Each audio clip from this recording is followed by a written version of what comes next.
இன்றைக்கு நான் கர்த்தருடைய சமூகத்திலே வார்த்தைக்காக நான் ஜெபித்த போது ஆண்டவர் என் இருதயத்திலே ஒரு வார்த்தையை கர்த்தர் வைத்தார். நீங்கள் எல்லாரும் எடுத்துக்கொள்ளலாம். நெகேமியாவின் புஸ்தகம் 4ஆம் அதிகாரத்தை எல்லாரும் எடுத்துக்கொள்ளலாம். நெகேமியாவின் புஸ்தகம் 4ஆம் அதிகாரத்திலே 3வது வசனத்திலிருந்து நம்ம வாசிக்க போகிறோம். எல்லாரும் எடுத்துக்கொள்ளுங்கள். நெகேமியாவின் புஸ்தகத்திலே 4வது அதிகாரம் 3வது வசனத்திலிருந்து நம்ம சேர்ந்து வாசிக்கலாம். அப்பொழுது அம்மோனியனாகிய தொபியா அவன் பக்கத்தில் நின்று, அவர்கள் கட்டினாலும் என்ன, ஒரு நரி ஏறி போனால் அவர்களுடைய கல் மதில் இடிந்து போகும் என்றான்.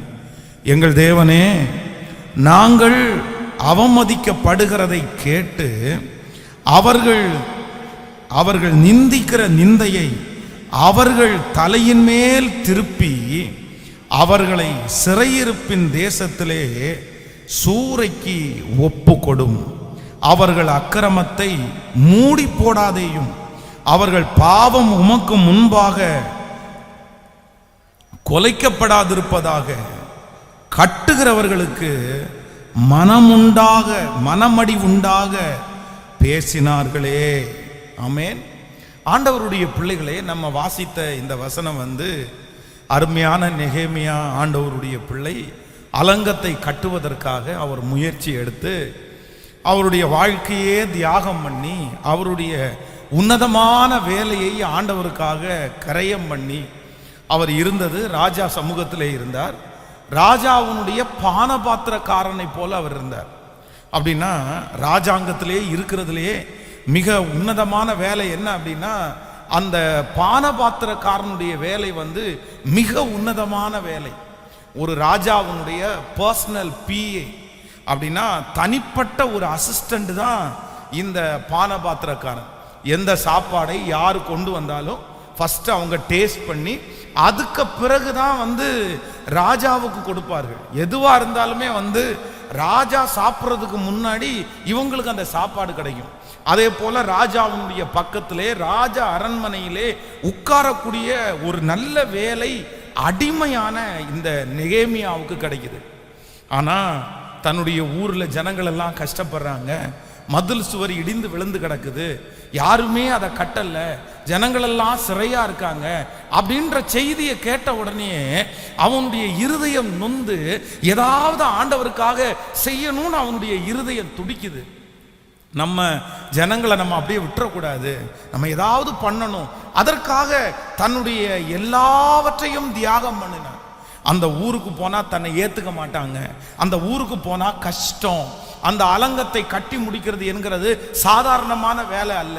அதுவும் அங்க இருக்கிற ஜனங்கள் எல்லாம் ரொம்ப நொந்து போய் கஷ்டப்பட்டு, ஏற்கனவே எல்லாரும் குடும்பத்தை இழந்து, சொத்தை இழந்து, பிள்ளைகளை இழந்து, அப்படி இருக்கிற ஜனங்களை எல்லாம் ஒன்று சேர்த்து அந்த அலங்கத்தை கட்டுறதுங்கிறது ஒரு மிகப்பெரிய சவால் அப்படின்னு அவனுக்கு தெரியும்.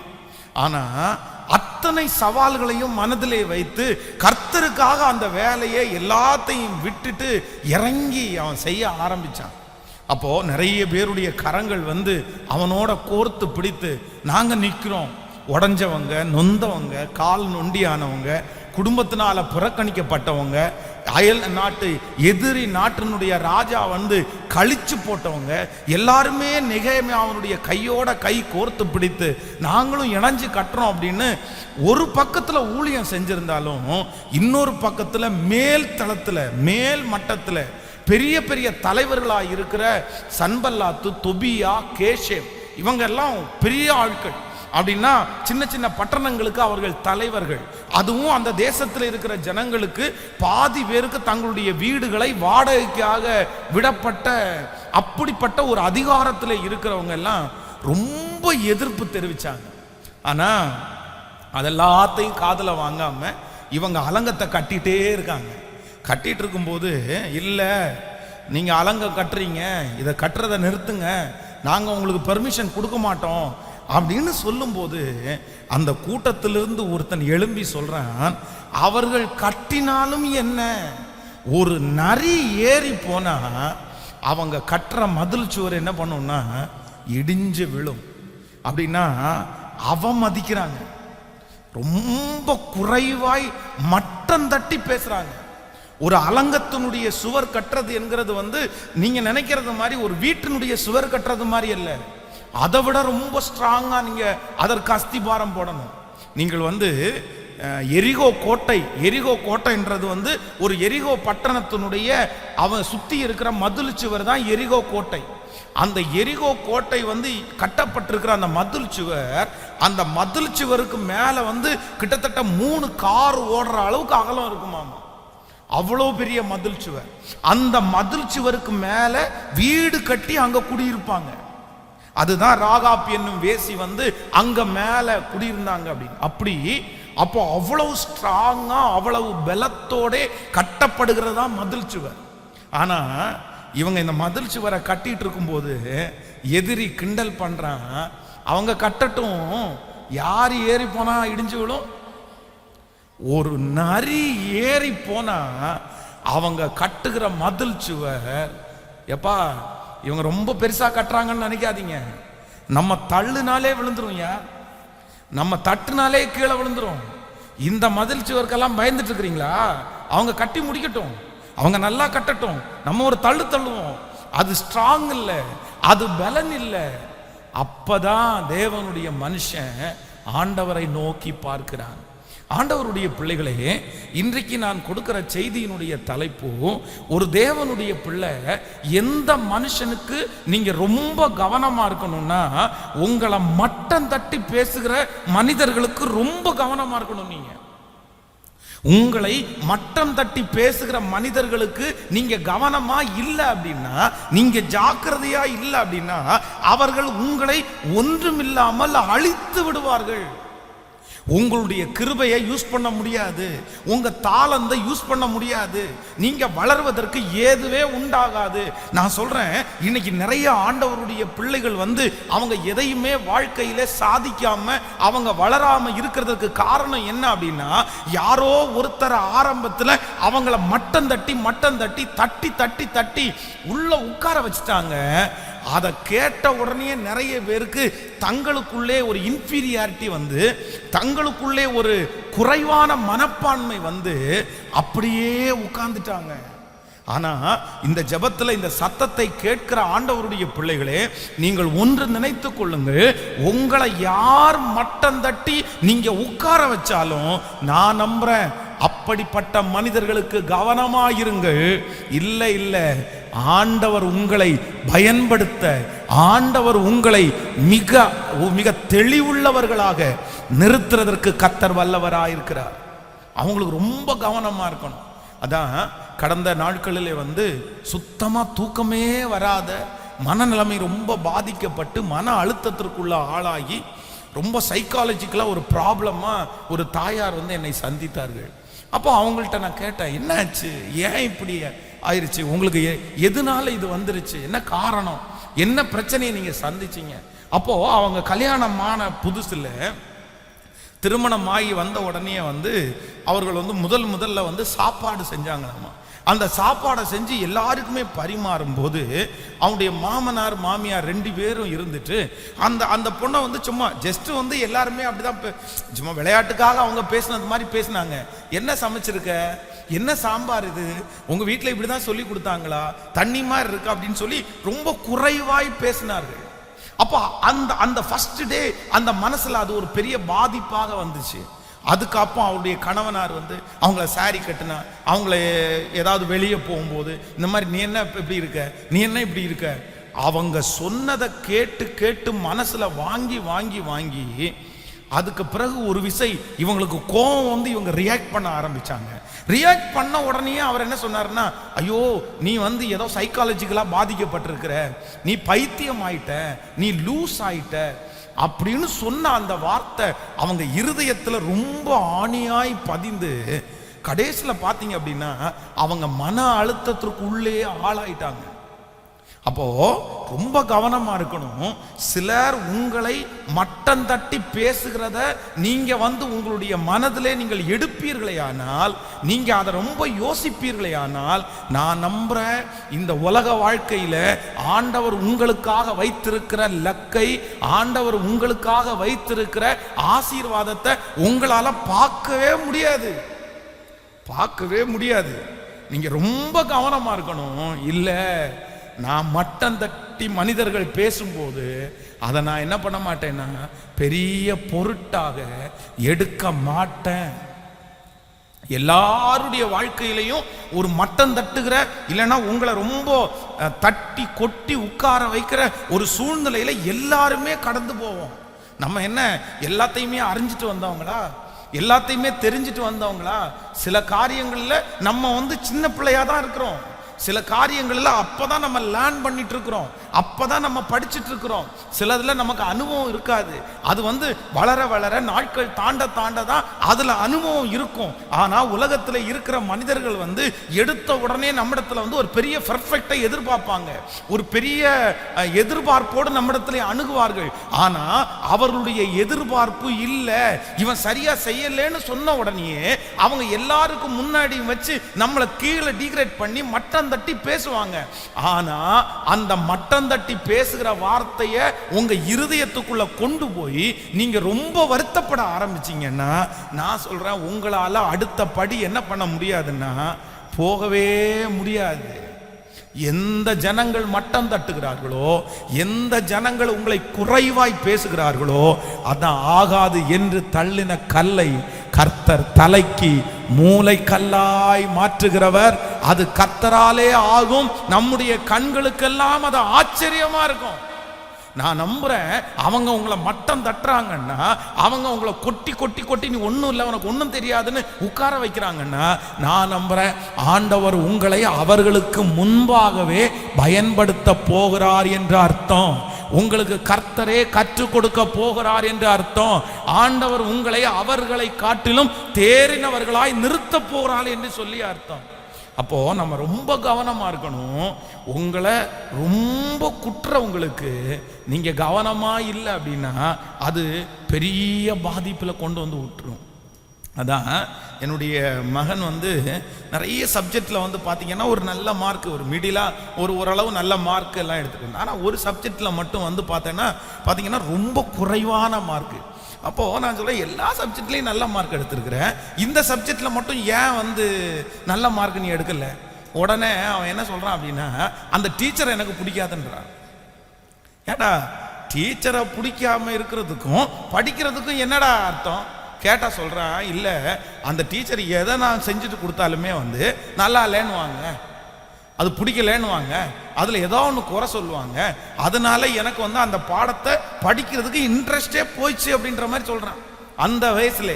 அப்ப நான் அவனிடத்துல சொன்னேன், இல்ல இல்ல, எந்த இடத்துல அவங்க உன்னை கரெக்ட் பண்றாங்களோ, உன்னை ரொம்ப பெருசா மாத்துறதுக்கு, உன்னை இன்னும் பெர்ஃபெக்டா மாத்துறதுக்கு, நீ அதுல ரொம்ப பெஸ்டா வரணும்ன்றதுக்காகத்தான் அவங்க உன்னை அப்படி சொல்றாங்க. நீ அவங்களுக்கு முன்னாடி பெஸ்டா ஃபர்ஸ்ட் ரேங்க் எடுத்த அப்படின்னா, அதுல கிளாஸ் ஃபர்ஸ்ட் எடுத்தேன்னா உன்னை யார் கேட்க போறா? நீ அதுல கான்சன்ட்ரேட் பண்ணு. நீ அவங்க திட்டுறதையே நினைச்சிட்டு இருந்தேன்னா, அவங்க குட்டுறதே நினைச்சிட்டு இருந்தேன்னா, நீ அந்த பாடத்துல இன்னைக்கு ரொம்ப குறைவா வந்திருக்கிற இல்ல. அப்போ அந்த சின்ன பிள்ளை என்ன தப்பு பண்றோமோ அதே தப்பதான் நம்ம என்ன பண்றோம்னா இன்னைக்கு நிறைய பேர் பண்ணிட்டு இருக்கிறோம். யாராவது மட்டம் தட்டிட்டாங்கன்னா, யாராவது நம்மளை குட்டிட்டாங்கன்னா, நீ பண்றது நல்லா இல்லை, என்னத்தை பண்ணி வச்சிருக்கிற, என்னத்தை செஞ்சிருக்க, நீ அப்படி இல்லை இப்படி இல்லைன்னு சொன்ன உடனே ரொம்ப சோர்ந்து போய் அவ்வளோதான், நம்ம இதுக்கு லாய்க்கே இல்லை போல தெரியுது, நம்ம இதுக்கு தகுதியே இல்லை போல தெரியுது, நமக்கு இதுக்கும் ஒத்தே வராத போல, நம்ம ஏன் போய் இது பண்ணிட்டு இருக்கிறோம்?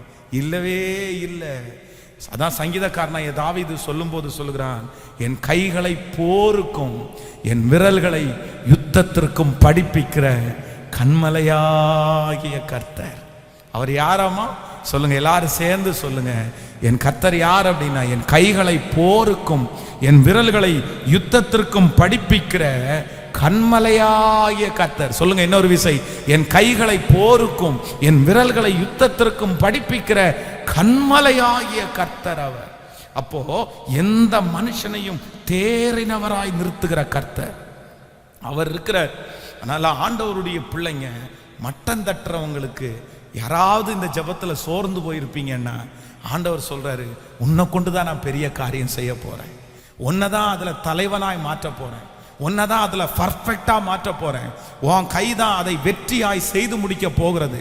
எந்த காரியத்திலே அவர்கள் உங்களை குறைவாய் சொன்னார்களோ, எந்த காரியத்திலே அவர்கள் உன்னாலே வராது, உன்னால செய்ய முடியாதுன்னு சொன்னாங்களோ, அந்த காரியத்தை உன்னை கொண்டு உங்களை கொண்டு செய்ய வைக்கிறவர் தான் என் கர்த்தர். கர்த்தர் வேற யாரையும் கொண்டு செய்ய மாட்டாரு, உங்களை கொண்டே அதை காரியத்தை செய்வார். உங்க கைகளே அதை செய்து முடிக்கும். நன்றாய் கரங்களை தட்டி அதற்கு வேண்டிய ஞானம், அதற்கு வேண்டிய கிருபை, அதற்கு வேண்டிய சகலத்தையும் கர்த்தர் ஒருவரே நமக்கு தருவார். கர்த்தர் ஒருவரே நமக்கு தருவார். ஆமென். அப்ப அதுல ரொம்ப கேர்ஃபுல்லா இருக்கட்டும். நீங்க அகித்தோப்பேல் என்கிற மனுஷனை குறித்து நமக்கு எல்லாருக்கும் தெரிந்த சத்தியம். இந்த மனுஷன் நாண்டு கொண்டு சாகிறதற்கு என்னங்க அவனுக்கு பிரச்சனை? அவன் குடும்பத்துல என்ன பிரச்சனை? அவனுக்கு என்ன நடந்துச்சு? ஒண்ணுமே இல்லைங்க.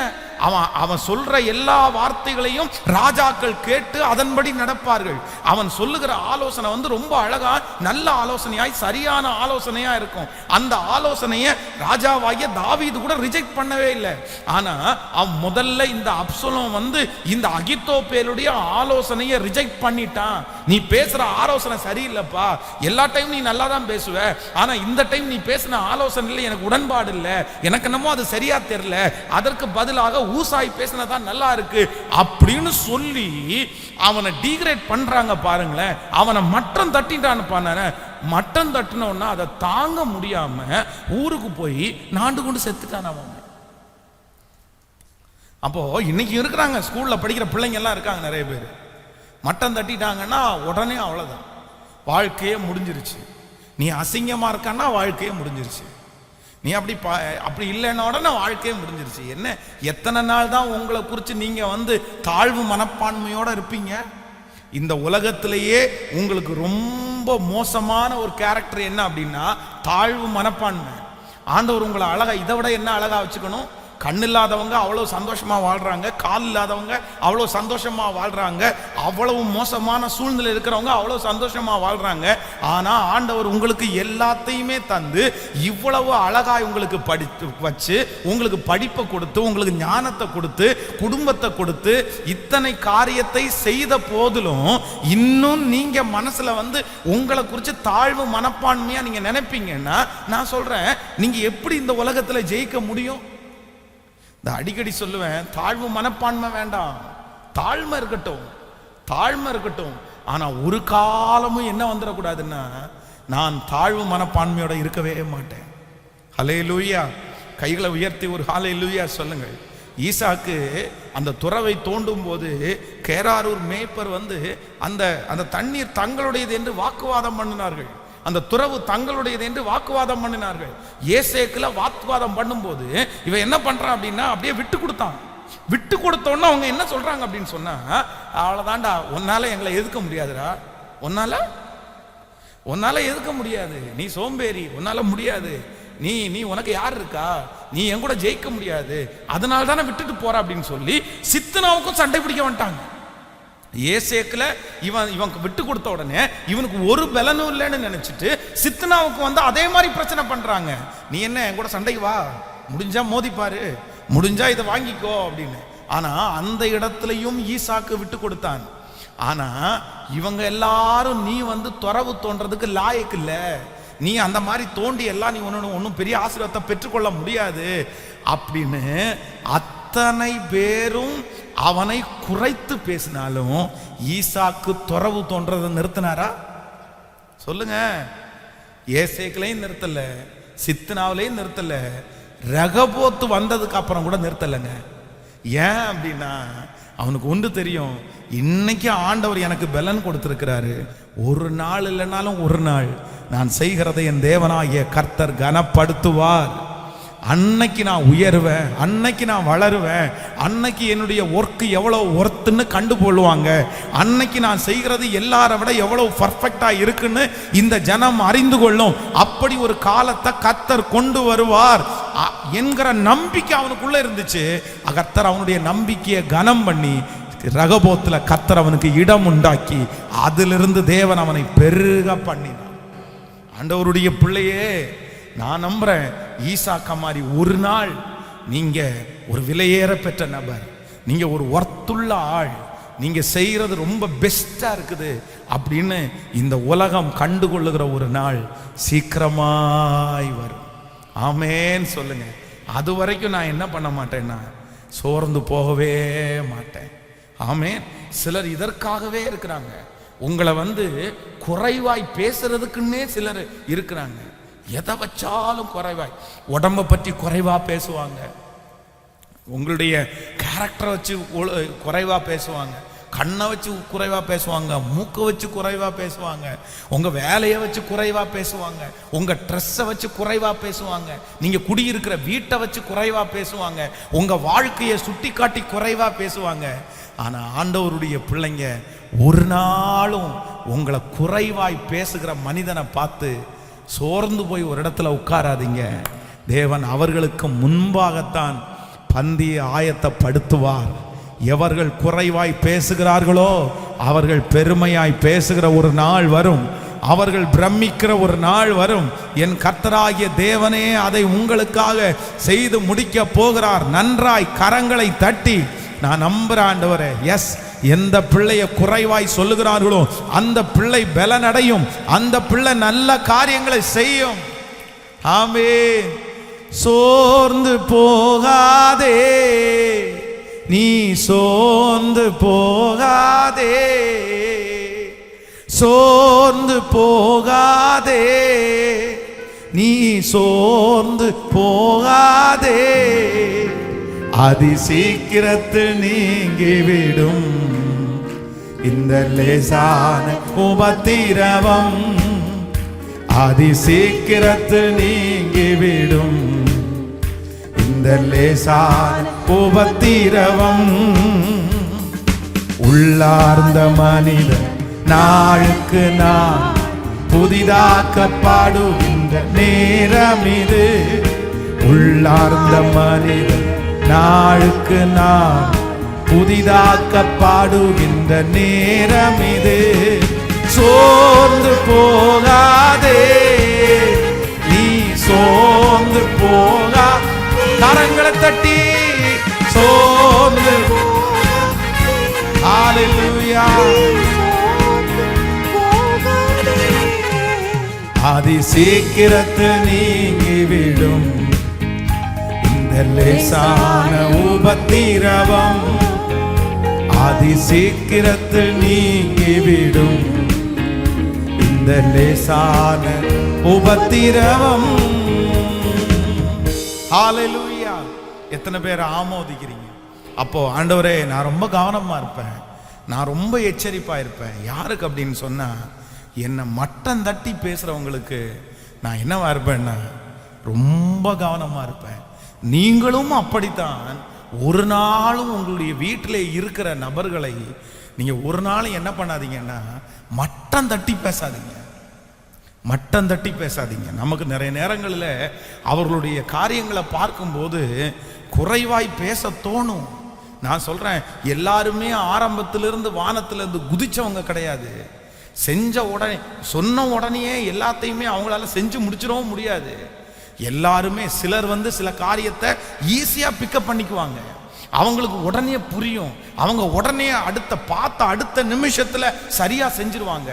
ஆனா சிலர் என்ன பண்ணுவாங்கன்னா, அவங்களுக்கு 10 டைம் இல்லை, 20 டைம் இல்லை, 30 டைம் திரும்ப திரும்ப சொல்லி கொடுக்க வேண்டியது இருக்கும். ஆனா நம்ம அப்படி சொல்லி கொடுக்க வேண்டியது இருக்கும் அப்படின்னு சொல்றதுனால அவங்கள மட்டம் தட்டி நம்ம பேச முடியாது. ஒரு காலம் ஆயிடுச்சுன்னா எல்லாரை விட இவங்க பெஸ்டா பண்ண ஆரம்பிச்சிருவாங்க. ஆமேன்னு சொல்லுங்க. நீங்க யாரையும் மட்டம் தட்டி பேசவும் கூடாது, அதே நேரத்தில் உங்களை யாரும் மட்டம் தட்டி உட்கார வைக்கவும். சொல்லுங்க எல்லாருமே ஆமேன்னு சொல்லுங்க. ஆமா, சர்ச்சுக்கு வரும்போது அப்படிதான் சொல்லுவாங்க, சர்ச்சில் வேலை செய்யும் போது அப்படி சொல்லுவாங்க, பாட்டு பாடும்போது அப்படி சொல்லுவாங்க, கழுத கத்துற மாதிரி இருக்குது, என்னென்னமோ பேசுவாங்க. ஆனா நீங்க என்ன பண்ணக்கூடாதுன்னா சோர்ந்து போகவே கூடாது. ஆமேன்னு சொல்லுங்கள். எத்தனை பேர் விசுவாசிக்கிறீர்கள்? கைகளை அசைத்து ஒரு ஹல்லேலூயா சொல்லுங்க. ஆமேன். ஒரு விசை இந்த கோயம்புத்தூர்ல ஒரு மண்டபத்தில் இந்த பெரிய ஆஸ்பத்திரி பக்கத்தில் ஒரு மண்டபத்தில் ஒரு யூத் மீட்டிங்காக என்னை பிரசங்கம் பண்ண கூப்பிட்டுருந்தாங்க. அப்போ வந்து இதுக்கு முன்னாடி இருந்த அந்த சின்ன சர்ச்சில் நான் பாஸ்டராக இருந்தேன். ஒரு பத்திரிகை ஊழியம் செய்கிற ஒரு பிரதர் வந்து ரொம்ப நல்ல பழக்கமாக இருந்தார். அப்போ நம்முடைய வெஸ்லேயாவுடைய குடும்பத்தில் நான் தங்கியிருந்த வீட்டில் அவங்க ரொம்ப பழக்கமாக இருக்கிறதுனால எங்கள் அம்மா வந்து திடீர்னு அவரை பார்த்து பாஸ்டருக்கு ஏதாவது ஒரு சின்ன சான்ஸ் கொடுக்கலாமே அப்படின்னு சொல்லிட்டாரு. அப்போ அவங்க வந்து அவங்களுடைய வார்த்தையை அந்த ஊழியக்காரர் தட்ட முடியாது அப்படின்னு சொன்னதுனால என்னை வந்து அந்த நாளில் பரீட்சையும் எதுவும் இல்லை, அதனால் கூப்பிட்டாரு. சரி வாங்க அப்படின்னு கூப்பிட்டாரு. அப்போ நானும் வந்து அந்த இடத்துக்கு பிரசங்கம் பண்ணுறதுக்காக போகிறேன், ஒரு யூத் மீட்டிங்க்கு. அங்கே நிறைய ஒரு 100 பேர் பக்கத்தில் இருக்கிறாங்க. இன்னும் நான் ஒரு பிரசங்கம் பண்ணுறேன், அடுத்து ஒருத்தர் வந்து பிரசங்கம் பண்ணுறதுக்கு இன்னும் ஒருத்தர் இருக்காங்க. அப்போ நான் என்ன பிரசங்கம் பண்ணுறேன் அப்படின்னா, நீ காலாட்களோட ஓடும்போதே உன்னை இளைத்து போக பண்ணினார்களே, ஆனால் நீ குதிரைகளோடு எப்படி ஓடுவாய்? சமாதானம் உள்ள தேசத்திலே நீ அடைக்கலம் தேடினால் யோர்தான் பிரவாகித்து வரும்போது நீ என்ன செய்வாய் அப்படின்ற அந்த வசனத்தை நான் எடுத்து என்ன பண்றேன்னா, நான் ஒரு கோணத்துல நான் பிரசங்கம் பண்றேன். ஒரு வித்தியாசமான ஒரு கோணத்துல இந்த மாதிரி ஒரு விஷயத்தை சொல்லி வந்து நான் வந்து பிரசங்கம் பண்றேன். நான் பிரசங்கம் பண்ணிட்டு இருக்கும்போது நான் பிரசங்கம் பண்ணிட்டேன், அது முடிஞ்சிருச்சு. நான் முடிஞ்ச உடனே அடுத்து இன்னொருத்தர் வந்து ஊழியத்திற்காக வர்றாரு. அவர் பிரசங்கம் பண்ண போறாரு. அப்போ அவர் அதே வசனத்தை வாசிக்க சொன்னாரு. அப்போ நான் என்ன நம்புறேன் அப்படின்னு சொன்னா, பரவாயில்லையே, ஸோ அவரும் அந்த கண்டினியூட்டியா பேச போறாரு அப்படின்னு சொல்லி நினைச்சிட்டு இருந்தா, அவர் மேடையில் வந்த உடனே மைக்க பிடிச்சி என்ன சொன்னாருன்னா, இவ்வளோ நேரம் இந்த வசனத்தை குறித்து இந்த பாஸ்டர் பிரசங்கம் பண்ணது தப்புன்னு சொன்னார். இது வரைக்கும் அவர் பிரசங்கம் பண்ணது அரை மணி நேரம் பிரசங்கம் பண்ணதே தப்பு, இந்த வசனத்துக்கு விளக்கம் அதுவே கிடையாது அப்படின்னு சொல்லிட்டு அவர் ஒரு அரை மணி நேரம் அப்படியே அவர் விளக்கம் கொடுத்தாரு. நீங்க நினைச்சு பாருங்க எப்படி இருக்கும் அப்படின்னு. ஒரு 100 பேர் முன்னாடி உட்கார்ந்து இருக்கிறாங்க, எல்லாரும் என்ன திரும்பி திரும்பி பார்க்குறாங்க. ஒருவேளை இந்த வசனத்தை எடுத்து அவர் இந்த வேர்டை சொல்லாம இன்னொரு விளக்கத்தை அவர் கொடுத்திருந்தா கூட அது ஒரு பெரிய விஷயமா இருந்திருக்காது. ஆனா இவ்வளவு நேரம் அவர் பிரசங்கம் பண்ணது தப்பு, இதுக்கு இதான் விளக்கம் இல்லைன்னு சொன்ன உடனே எல்லாரும் என்ன பரிதாபமா பார்க்க ஆரம்பிச்சிட்டாங்க. நான் ரொம்ப ஒரு மாதிரி ஷை ஆயிடுச்சு, எனக்கு ரொம்ப கஷ்டப்பட்டேன். இப்போ அவர் பிரசங்கம் பண்ணிட்டு இருக்கும்போது நான் எந்திரிச்சு வெளியே வந்துட்டேன்னா அது இதை விட பிரச்சனை ஆயிடும், அதை விட ரொம்ப கஷ்டமாயிரும். பாருங்க, அவர் கோச்சிட்டே போயிட்டாரு அப்படின்ற மாதிரி இருக்கும். அதனால ரொம்ப மனசு வருத்தத்தில் அப்படியே பல்ல இருக்க கடைச்சிட்டு அந்த ப்ரேயர் முழுக்க இருந்து கடைசியில் மக்களை பார்க்காம போனாலும் அவ்வளோதான், யாருடைய முகத்தையும் அவரால் பார்க்க முடியல, போயிட்டாங்க அப்படின்னு சொல்லுவாங்கன்ட்டு எல்லா ப்ரேயர் முடிகிற வரைக்கும் அப்படியே கஷ்டப்பட்டு உட்காந்து முடிச்சுட்டு ரூமுக்கு வந்தேன். வந்து அழுன்னு அழுதேன், ரொம்ப அழுதான் ஆண்டவர் சமூகத்தில். ஆண்டவரே, ஒருவேளை நான் பண்ணுறது தப்பா சரியான்னு எனக்கு தெரில, பட் எனக்கு அந்த அளவுக்கு நாலேஜ் இல்லை, எனக்கு நீங்க கற்றுக் கொடுங்க ஆண்டவரே, நீங்க சொல்லி கொடுங்க ஆண்டவரே, நான் உங்களுக்காக பிரசங்கம் பண்ணணும், நான் நல்லா பிரசங்கம் பண்ணணும், நான் பண்ற பிரசங்கம் வந்து அநேகருடைய இருதயத்தை தொடணும் அப்படின்னு அவர் அன்னைக்கு அவ்வளோ மட்டம் தட்டி பேசின போது கர்த்தர் சமூகத்தில் வந்து நின்று அவ்வளோ அழுதேன். ஆனா இன்றைக்கு நான் நம்புகிறேன், எத்தனையோ ஆயிரக்கணக்கான பேர் வந்து உங்க வார்த்தை என்ன தேற்றுது, கர்த்தர் உங்க மூலமா பேசுறாரு, இந்த காரியத்தை நினைச்சிட்டு வந்தேன், அப்படியே நீங்க சொன்னீங்க, இந்த காரியத்துக்குள்ள நான் போக உங்க வார்த்தை, அந்த கர்த்தருடைய வார்த்தையை நான் கேட்கலைன்னா நான் தடுமாறி இருப்பேன். அப்போ ஆண்டவருடைய பிள்ளைங்க, நம்பர் 1, முதலாவதாக ஒன்று நினைத்து கொள்ளுங்கள், உங்களை யாராவது ஒருத்தர் மட்டம் தட்டி உங்களை குறைவாய் பேசும்போது நீங்க வருத்தப்படக்கூடாது, நீங்க மனசை போட்டு உழைக்க கூடாது. நீங்க என்ன பண்ணணும் அப்படின்னா, நேர கர்த்தர் சமூகத்துல ஓடணும். ஓடி நீங்க என்ன பண்ணணும் அப்படின்னா, ஆண்டவரே, ஞானிகளை வெட்கப்படுத்துறதற்கு உலகத்துல பைத்தியங்களை தெரிஞ்சிட்டது நீங்க தானே ஆண்டவரே, உள்ளவைகளை அவமாக்குறதற்கு உலகத்தில் இல்லாதவைகளையும் இழிவானவைகளையும் தெரிஞ்சு கொண்டவர் நீங்க தானே அப்பா, எனக்கு ஞானத்தை கொடுங்க, அவங்க முன்னாடி நான் நிக்கணும், அவங்க முன்னாடி பர்ஃபெக்டா செய்யணும், நான் அவங்க எந்த காரியத்துல என்ன குறைவா பேசினாங்களோ அந்த காரியத்துல நான் சாதிச்சு காமிக்கணும்னு நீங்க கர்த்தர் சமூகத்துல போய் நில்லுங்க. நான் நம்புறேன், எல்லா ஞானத்திற்கும் மேலான ஞானமுடைய கர்த்தர் அந்த காரியத்தை கண்டிப்பா உங்களுக்கு ஞானத்தை தந்து உன் சத்துருக்களை பார்க்கிலும் கர்த்தர் உங்களை தேறினவர்களாய் நிறுத்துவார். கர்த்தர் உங்களை எப்படி நிறுத்துவார் அப்படின்னா தேறினவர்களாய் நிறுத்துவார். ஆனா நம்ம எதுல தப்பு பண்ணோம் தெரியுமா?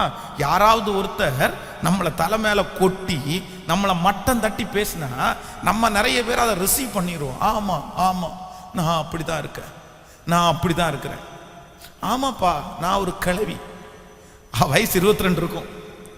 யாராவது ஒருத்தர் திட்டிருப்பாங்க, என்ன கிழவி மாதிரி இருக்க அப்படின்னு சொல்லியிருப்பாங்க, இல்லை கிழவ மாதிரி இருப்பா. அதுக்கு நிறைய பேர் ஆமா நான் கிழவிதான்ப்பா, நான் கிழவிதான். நீ அப்படின்னா ஒரு குமரியை பார்த்து கல்யாணம் பண்ண வேண்டியதானே, நான் கிழவிதான். அப்போ நிறைய பேர் நம்மளை என்ன பண்ணுவோம்னா, அதை என்ன பண்ணுவோம்னா அப்படியே அங்கீகரிப்போம். ஆமா எனக்கு செய்ய தெரியாதுதான், நான் அசிங்கம் பிடிச்சவாதான், நான் பண்றதெல்லாம் அவ்வளவுதான், நான் பண்றதெல்லாம் அப்படியே தரித்திரமா தான் போகும். ஆமா ஆமான்னு இல்லை இல்லை இல்லை இல்லை. அவங்க மட்டம் தட்டி பேசும்போது உங்க மனசுக்குள்ள வருத்தம் இருக்காமலாம் இருக்காது, கண்டிப்பா வருத்தம் இருக்கும். ஆனா நீ என்ன பண்ணணும் அப்படின்னா, அந்த வருத்தத்தோடையே எங்க ஓடணும் அப்படின்னா கர்த்தர் சமூகத்துல ஓடணும். ஏன்னா என்னை தேறினவராய் மாற்றுகிறவர் யார் என்றால் கர்த்தர். கர்த்தர் என்னை எப்படி மாற்றுவார் அப்படின்னா, அவருடைய கைக்கு உள்ள நீங்க போயிட்டீங்கன்னா அவர் உங்களை அழகா வரைஞ்சிருவாரு, ரொம்ப பர்ஃபெக்டா வரைஞ்சிருவாரு. நான் நம்புறேன், எந்த காரியத்துல அவங்க சொன்னாங்களோ அந்த காரியத்துல 5 வருஷம் 10 வருஷம் தாண்டி உங்களை விட அதுல பர்ஃபெக்டா யாரையும் பார்க்க முடியாத அளவிற்கு கர்த்தர் அந்த இடத்துல உங்களை கனம் பண்ணி இருக்கிறத நீங்க பார்ப்பீங்க, உங்களுடைய கண்கள் காணும். கண்டிப்பாக கர்த்தர் உங்களுடைய கண்களை பார்க்க உதவி செய்வார். ஆமென். நெகேமியாவிலே நீங்க 4ஆம் அதிகாரம் அந்த 3வது வசனத்தை வாசிக்கும் போது வேதம் சொல்லுது, ஒரு நரி ஏறி போனால் இவங்க கட்டி இருக்கிற அந்த கட்டடம், அந்த மதில் சுவர் இடிந்து விழுவுன்னு சொன்ன உடனே சண்டைக்கு போல. என்னடா நினைச்சிட்டு இருக்கிற, தட்டி பாடுறா ஒரு கல்லை இடிச்சு பாரு, விழுதான் நாங்க பாக்குறோம். நம்ம நரி ஏறி போனா விழுந்துரும்னு வா, ஆள ஒரு 10 பேரை கூட்டிட்டு வா, கடப்பாறை வச்சு நோண்டி பாடுறா, அது விழுந்துருமான்னு பார்க்கலாமே, நீயா நானான்னு பார்த்துக்கலாம். நம்மளா இருந்தா அப்படிதான் சண்டைக்கு போயிருப்போம். ஆனா வேதம் சொல்லுது, நெகேமியா சண்டைக்கு போகல, நான் கட்டுனது பர்ஃபெக்ட்னு சொல்லல. என்ன பண்றாரு அப்படின்னா, கரெக்டா அப்படி தேவ சமூகத்து நேராய் ஓடி, தேவனே நாங்கள் அவமதிக்கப்படுகிறதை பாருங்க ஆண்டவரே, என் தலை மேல இருக்கிற நிந்தைய பாருங்க ஆண்டவரே, எவ்வளவு மோசமா பேசுற ஆண்டவரே, நரி ஏறி போனா விழுந்துருன்றானே அப்பா, நான் கட்டுறதுக்கு இவ்வளோ அப்பா பலன் இருக்குது, இவ்வளோ பலனா இருக்குது. நான் நம்புறேன் அவங்க முன்னாடி அந்த அலங்கத்தை கட்டி முடிக்கிறதற்கு ஆண்டவர் உதவி செஞ்சாரா? ஹல்லேலூயா. ஸோ நம்பர் 1, முதலாவதாக நீங்க மறக்கவே கூடாது, யாரும் உங்களை மட்டம் தட்டும் போது நீங்க எங்க ஓடணும் அப்படின்னா, தேவ சமூகத்திலே என்னை உருவாக்கும், என்னை வணைந்து கொள்ளும், என்னை உருவாக்கும். நீர்தான் பரம குயவன், நீர்தான் சரியான ஒரு குயவன். ஹல்லேலூயா. கைகள் அப்படியே உயர்த்தி எங்களை வணஞ்சிக்கிறதுக்கு நீங்க தானே ஆண்டவரே. குயவரே குயவரே பாடைப்பின் காரணரே, களிமண்ணான என்னையுமே கண்ணோக்கி பார்த்திடுமே. சொல்லுவோம், களிமண்ணான என்னையுமே கண்ணோக்கி பார்த்திடுமே. சொல்லுவோம், வெறுமையான வெறுமையான பாத்திரம் நான் பெருத்து தள்ளாமலே, நீரம்பி வாழியும் பாத்திரமா விளங்க செய்திடுமே. கைகளை உயர்த்தி சொல்லும் எல்லாரும், வெறுமையான பாத்திரம் நான் பெருத்து தள்ளாமலே, நீரம்பி வாழியும் பாத்திரமா விளங்க செய்திடுமே. வேதத்தில் காணும் பாத்திரமெல்லாம், வேதத்தில் காணும் பாத்திரம் இயேசுவை போற்றிடுமே, என்னையும் அவ்வித பாத்திரமாய் வானைந்து கொள்ளுமே. என்னையும் அவ்வித பாத்திரமாய் அவ்வித பாத்திரமாய் வானைந்து கொள்ளுமே. ஹல்லேலூயா. கைகளை உயர்த்தி ஒரு ஹல்லேலூயா சொல்லு. இந்த காரியத்தில் நான் ஜெயிப்பதற்கு எனக்கு பலன் தாரும் ஆண்டவரே, எனக்கு கிருபை தாருங்க ஆண்டவரே. அதான் ஒரு அம்மா வந்து இந்த இப்போ உங்க சர்ச்சுக்கு வந்துட்டு இருக்கிறாங்க. அவங்க தூரத்தில் காண்றதுக்கு முன்னாடியே 2 கையும் ஊற்றி சோத்திரம் அப்படின்வாங்க. 2 கையும் குப்பி இந்த அரசியல்வாதிகளுக்கெல்லாம் கும்பிடு போடுறது மாதிரி அப்படி கும்பிடு போடுவாங்க. அவங்க வந்து ஃபஸ்ட்டு இந்த ஊழியத்தை 2005 2005 நம்ம சுப்பாத்தால் ஸ்ட்ரீட்டில் ஆரம்பிக்கும் போது என்னை பார்த்து தம்பி அப்படின்னு சத்தமாக கூப்பிட்டாங்க. தம்பி அப்படின்னு கூப்பிட்டாங்க. அம்மா சொல்லுங்கம்மா அப்படின்னு. ரத்னபுரியில் ஊழியம் செய்கிறது கஷ்டம்ப்பா, எத்தனையோ பெரிய பெரிய ஆட்களெல்லாம் வந்துட்டு போயிட்டாங்க, நீ வயசு பையன், நீ வந்திருக்க, ஒன்னால இங்கே ஒன்றும் பண்ண முடியாது, நீ அமைதியாக போய் வேற எங்கேயாவது ஊழியம் பாரு அப்படின்னு சொன்னாங்க. நிறைய பேசினாங்க அவங்க, அப்படியே மனசை உடைக்கிற மாதிரி. அப்போது உண்மைதான், நான் உடனே ஆண்டவருடைய சமூகத்தில் போய் சொன்னேன், உண்மைதான் ஆண்டவரே, என்னால் இந்த ஊரில் இருக்கிற ஒரு மனுஷனுடைய இருதயத்தை கூட அசைக்க முடியாதுப்பா, மாற்ற முடியாதுப்பா. ஆனால் ஒன்று, நீங்கள் எனக்கு ஹெல்ப் பண்ணீங்கன்னா, நீங்கள் ஏன் கூட இருந்தீங்கன்னா, நீங்கள் எனக்கு கிருபை கொடுத்தீங்கன்னா இந்த ஊரில் பெரிய காரியத்தை உங்களுக்கு செய்ய முடியும் ஆண்டவரே, நீங்கள் என்னை பலப்படுத்துங்கன்னு அவங்க சொல்ல சொல்ல சொல்ல போய் தேவ சமூகத்தில் தாங்க போய் உட்காருவேன், அங்கே தாங்க அழுவேன். ஆனால் அவர் ஞானம் கொடுக்கிறவர் அல்லவா, திறமைகளை கொடுக்கிறவர் அல்லவா, அவரால் முடியாதது என்ன இருக்குது? இந்த ஜெபத்தில் யாரோ ஒருத்தர் அந்த சூழ்நிலையில் இருக்கிறீங்க சிஸ்டர், உங்களை மட்டம் தட்டி தட்டி உட்கார வச்சுட்டாங்க சிஸ்டர். அம்மா, உங்களை தட்டி தட்டி ஒன்றுக்குமே யூஸ் இல்லாமல் உங்களை உட்கார வச்சுட்டாங்க. பிரதர், உங்கள் இருதயத்தை மட்டம் தட்டி சொல்லி சொல்லி உங்களை எழும்ப விடாமல் உங்களுடைய வீட்டாரே உங்களுக்கு சத்ருவா மாதிரி உங்களை உட்கார வச்சுட்டாங்க. ஆனால் ஆவியானவர் இன்னைக்கு பேசுகிறார், இல்லை, உனக்குள்ள பெரிய கிருபையை கர்த்தர் வைத்திருக்கிறார், உங்களுக்குள்ள பெரிய தாளந்துகளை கர்த்தர் வச்சிருக்கிறார், உங்களுக்குள்ள நிறைய திறமைகளை ஆண்டவர் வச்சிருக்கிறார், உங்களுக்குள்ள இல்லாதது எதுவுமே இல்லை. எழும்பு எழும்பு சீயோனே, தூசியை உதறி தட்டி விட்டு நீ எழும்பு, நான் உன்னிலே மகிமைப்படுவேன், நான் உன்னிலே மகிமைப்படுவேன். ஐயா, நாங்கள் உங்கள்கிட்ட வர்றோம் ஐயா. ஆமேன். சிலர் வந்து யாராவது ஒருத்தர் மட்டமாக பேசிட்டாங்களா, உடனே அவங்க என்ன பண்ணுவாங்கன்னா, கடன் வாங்கி, நீ வந்து என்ன இப்படி குறைவாக பேசிட்டியா, கடன் வாங்கிட்டியா அப்படின்னு. அதான் ஒருத்தர் ஏசியில் ஒரு காரில் ட்ராவல் பண்ணும்போது அந்த ஏசியை ஆன் பண்ணும்போது ஏசி சூடாக இருக்கிறதுனால அவ்வளோ ஏசி வரலையாம்மா. உடனே அவர் சொன்னாரம்மா, என்ன ஏசி இல்லையா அப்படின்னு கேட்டாராம்மா. சிலர் அப்படியே நக்கலுக்கு கேட்குறது உங்களுக்கு தெரியும் இல்லை, ஏசி இல்லையா, ஏசியே வைக்கலையா, ஏசியை ரிப்பேர் பண்ண வேண்டியதானே அப்படின்னு சொன்ன உடனே இவருக்கு பயங்கரமான ப்ரெஸ்டீஜ் இஷ்யூ. என்ன பார்த்து என் காரில் வந்து ஏசி குறைவாக இருக்குன்னு சொல்லிட்டான் அப்படின்ட்டு அடுத்த நாளே போய் ஒரு காரை புக் பண்ணிட்டார். ஒரு காரை புக் பண்ணி கடன் வச்சு ஒரு காரை வாங்கிட்டாரு. காரை வாங்கி ஒரே வாரத்தில் அந்த நபரை திரும்ப வர சொல்லி, பிரதர் போகலாமா, கார் வாங்கியிருக்கேன் பிரதர் அப்படின்னு உட்கார வச்சுட்டு அவர் உட்கார்ந்த உடனே ஏசியை போட்டு காமிச்சிட்டு, எப்படி பிரதருக்கு ஏசி இப்போ சூப்பராக இருக்கா பிரதர்? உடனே அவர் பயங்கரமாக இருக்குது, புது காரில் ஏசி பயங்கரமாக வரும் இல்லை அப்படின்னு. அதை சொன்ன உடனே இவருக்கு பெருமை. ஆனால் வாங்கின காரை 6 மாதத்தில் டியூ கட்டாமல் ஊற்று விட்டார். எதுக்கு இது? யாராவது ஒருத்தர் மட்டமாக பேசிட்டாங்கன்னா உடனே நமக்கு என்ன பண்ணிடணும்? கேட்கல, உடனே கடனை வாங்கியாவது செஞ்சிடணும், பணத்தை ஏதாவது ஒன்று பண்ணிடணும். இந்த புத்தி ஆண்டவருடைய பிள்ளைகளுக்கு இருக்கவே கூடாது. உங்களை மட்டம் தட்டும் போது உங்களுக்கு வந்து வைராக்கியம் வரக்கூடாது. ஹலோ, நீங்க எங்க ஓடணும்னா கர்த்தர் சமூகத்துல போய் ஓடணும், கர்த்தர் சமூகத்துல போய் விழணும். நீங்க அவனுக்கு முன்னாடி நான் எதிர்த்து நிக்கிறான் பாடுறா, நான் பண்ணி காமிக்கிறேன்டா அப்படின்னு சொல்லி உங்களுக்குள்ளே அப்படிப்பட்ட ஒரு தைரியத்தை நீங்களே வரவழைச்சு கூடாது. நம்ம நிறைய பேர் பண்ற மிகப்பெரிய தவறே அதுதான்.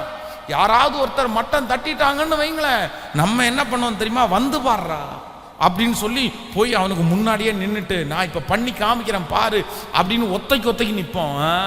இல்ல, உங்க மாமிசத்தோட போராடினீங்கன்னா நீங்க தோற்று போனீங்கன்னு அர்த்தம்.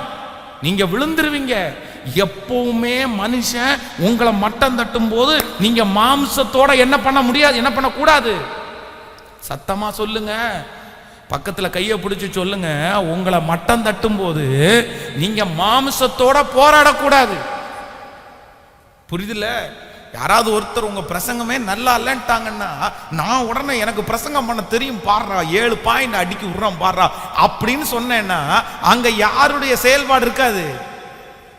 ஆவியானவர் அங்க கிரியை செய்ய மாட்டாரு. உனக்கு பிரசங்கமே பண்ண தெரியாதுன்னு சொன்ன உடனே நான் எங்க ஓடணும்?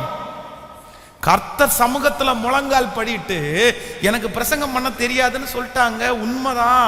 ஆனா நீங்க என்ன பயன்படுத்த முடியும்னு அவர் கையில என் வாழ்க்கைய வச்சுட்டேன்னா நான் நம்புறேன், என்னை எதிர்த்தவன் வெட்கப்பட்டு போகிற அளவிற்கு அவன் கண்களுக்கு முன்பாகவே கர்த்தர் என் தலையை நிமிர பண்ணுவார். அவ்வளவு பெரிய நல்ல தேவனை தான் நாம் ஆராதிக்கிறோம். கரங்களை தட்டி இயேசுவே எங்களுக்கு அப்படிப்பட்ட ஒரு கிருபையை தாரும். எங்களை குறைவாய் பேச பேச பேச அந்த அபிஷேகத்தை நாங்க வளர்த்துறதுக்கு எங்களுக்கு பலன் தாரு. ஆமென். பக்கத்துல கையை பிடிச்சு சொல்லுங்க, உங்களை மட்டம் தட்டுறது நல்லதுன்னு சொல்லுங்க. நல்லா சொல்லுங்க எல்லாரும். அப்படி மட்டம் தட்டுனாதான் நீங்க என்ன பண்ணுவீங்க? கேட்கல. ஆனா இங்க நிறைய பேர் என்ன பண்றாங்கன்னா வளர்றதே கிடையாது. மட்டம் தட்டிட்டாங்கன்னா இன்னும் கொஞ்சம் ஒன்றும் இல்லாம தான் போறாங்களே தவிர அதை சவாலா எடுக்க வேண்டாமா? நான் சொல்றேன், இன்னைக்கு பலிபீடத்துல இங்க நிக்கிறேன் பாருங்களேன், எத்தனை தலையில கொட்டு, எத்தனை மட்டம் தட்டுதல்.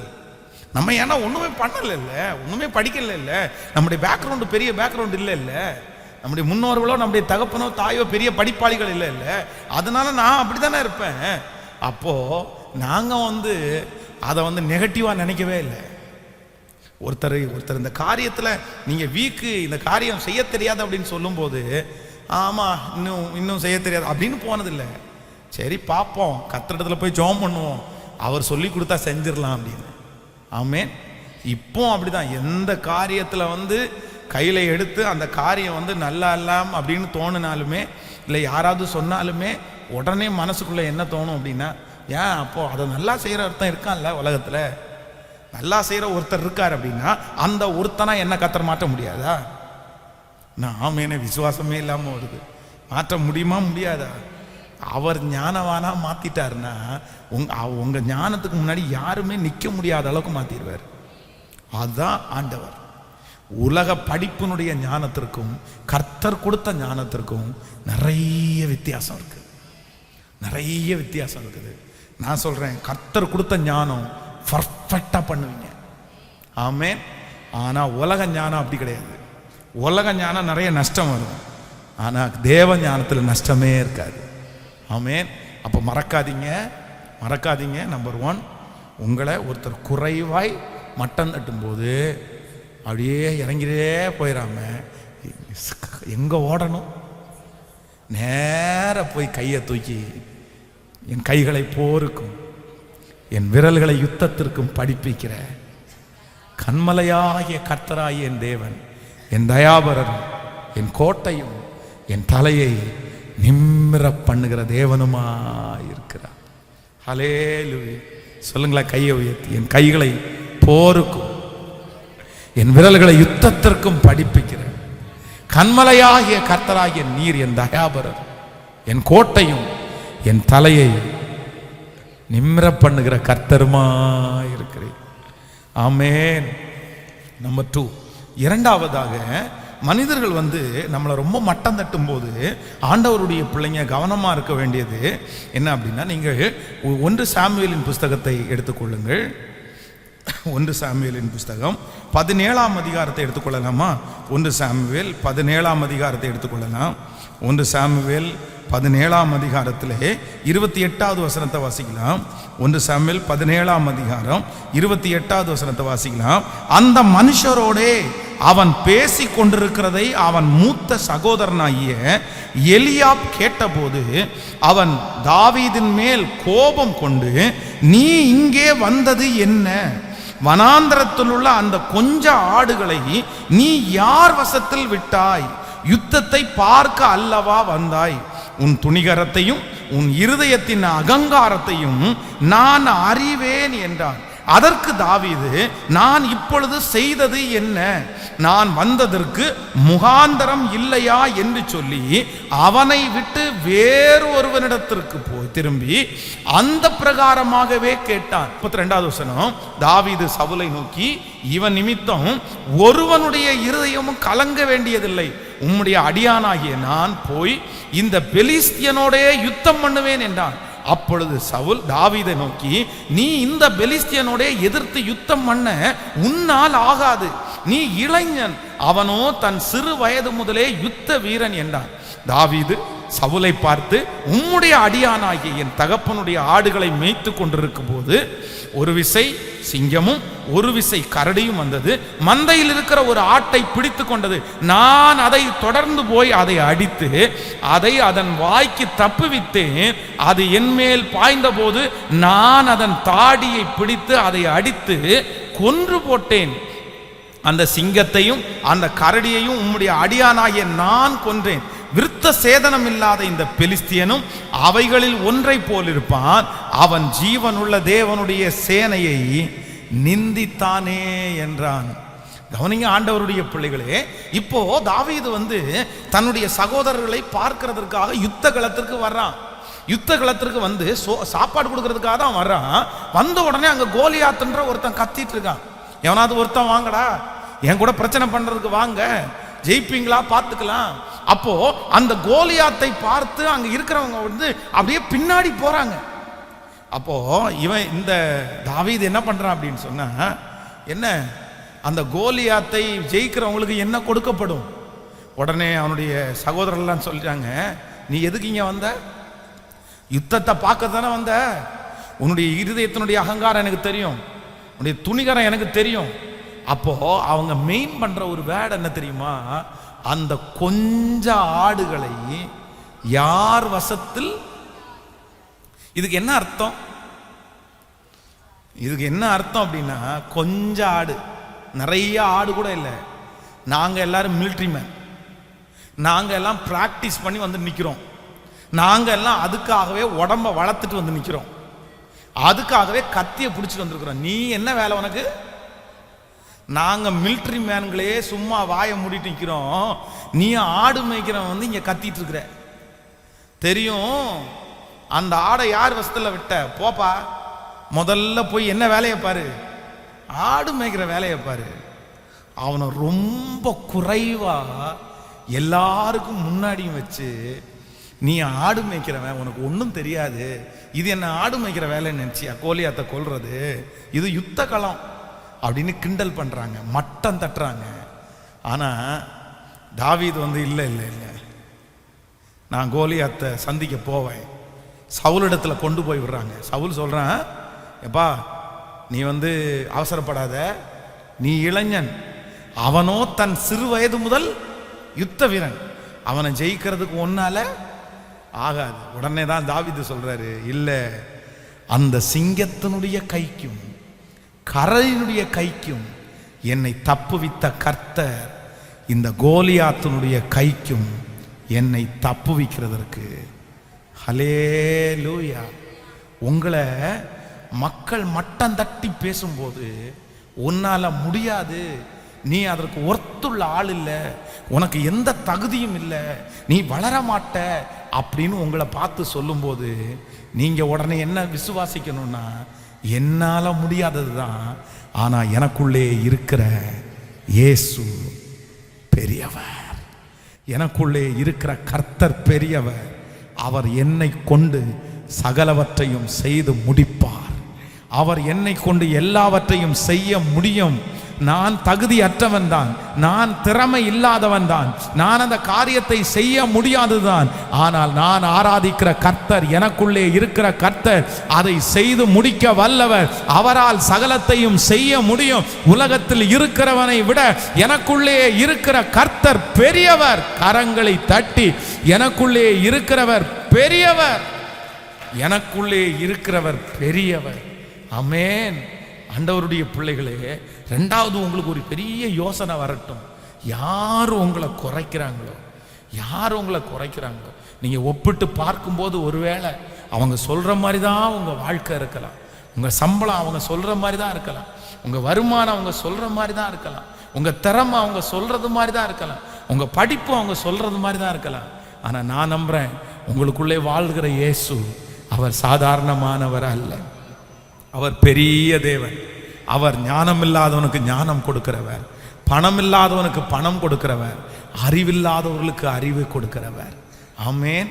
இனி யாராவது உங்களை குறைவா பேசும்போது உங்க சிந்தை எப்படி போகணும் அப்படின்னா, இல்லை எனக்குள்ளே இருக்கிறவர், எனக்குள்ளே இருக்கிறவர். அதான் சங்கீதக்காரனாகிய தாவீது சொல்லும்போது சொல்லுகிறான், உம்மாலே நான் ஒரு சேனைக்குள் பாய்வேன், என் தேவனாலே ஒரு மதிலை. நீங்க செய்ய முடியாது சிஸ்டர், நீங்க செய்ய முடியாது பிரதர். ஆனா உங்களுக்குள்ளே இருக்கிற கர்த்தர் உங்களை கொண்டு அதை செய்து முடிப்பார். உங்க பிள்ளைகளை கொண்டு அதை செய்து முடிப்பார். உன் பலன் சின்ன பலன், உங்க பலன் பெரிய பலன் இல்லை. ஆனா உங்களோடு இருக்கிற கர்த்தருடைய பலன் பெரிய பலன். அவர் உங்களோடு இருக்கிறார். அதற்காக அந்த காரியத்தை குறித்து கலங்கவும் வேண்டாம், தியங்கவும் வேண்டாம். என் மீட்பர் உயிரோடு இருக்கிறார். ஆமென். சொல்லு, கைகளை உயர்த்தி அப்பாட்ட சொல்லுங்க, ராஜா எத்தனையோ பேர் என்ன குறைவா பேசிட்டாங்க, நான் அந்த மாதிரி தான் இருக்கேன், ஆனா எனக்குள்ள இருக்கிற இயேசு நீங்க பெரியவர் அல்லவா. சொல்லுங்க சொல்லுங்க, அதை நிரூபிச்சிடணும் ஆண்டவரே, அவங்க முன்னாடி நிரூபிச்சிடணும் ஆண்டவரே. சொல்லுங்க, இருதயத்தின் ஆழத்திலிருந்து அவர்கள் முன்பாக, அவர்கள் கண்களுக்கு முன்பாக உன்னை நான் மேன்மைப்படுத்துவேன் என்று சொன்னீரே ராஜா. அவங்க முன்பாக எனக்குள்ளே இருக்கிற பெரிய தேவனை அவர்கள் பார்க்கணும், எனக்குள்ளே இருக்கிறவர் பெரியவர் என்று கண்டுகொள்ளணும். ஆமென். ஹalleluya. சூழ்நிலை எல்லாம் எதிரானதோ, சுற்றத்தார் உன்னில் பகையானாரோ. சூழ்நிலை எல்லாம் எதிரானதோ, சுற்றத்தார் உன்னில் பகையானாரோ. வல்லவர் உனக்குள்ளே இருக்கின்றார், வலக்கரம் தாங்குவர் கலங்காதே, வலக்கரம் தாங்குவர் கரங்களை மேல எனக்குள்ளே என் இயேசு என்றும் பெரியவரே, எனக்குள்ளே இருக்கின்ற என் இயேசு என்றும் பெரியவரே. நான் அறியாததும் எனக்கு எட்டாததும் மான பெரிய காரியம் செய்திடுவார்.